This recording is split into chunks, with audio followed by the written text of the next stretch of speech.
Judasek lehen lan eguna du Fagorrek Beijingen duen egoitzan.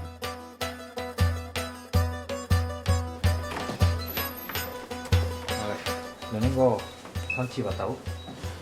Bale, mi esker. Eske ondu naiz lana bilatzen, eta ikusten dut ez dagola tamaina, eta jendia lan egiten du ganora gabe, ez du nibelarik ikusten, niri gustatzen zen lana gogor egitea eta kristen egite, eta zuk emandako aukera mundiala da, eskertzeko da.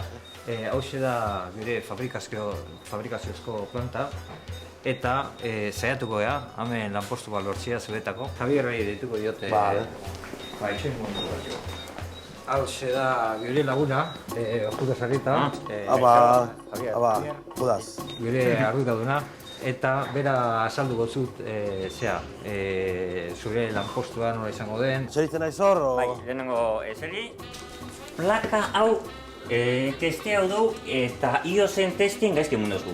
IOSen testa. Orduen, pastilla hori aldatu eta jazta. IOSen testa? Adios! Arnoa konpontzen dugun Diosen testa hau. Diosen edo IOS edo ez dakit. Nahi duzuna esango duzu, baina tximu batek guraizeekin baino arrisku handiagoa du Judasek oraintxe bertan. Nik zertan dabilen badakiela esango nuke. Trustegik eramaten du pilota. Lopez Barteri pasatzen dio, Zamora gartzen du pilota. Zentrua ezkerrera eta gol! Tira, agian ez. Hemen jartzen du kautien.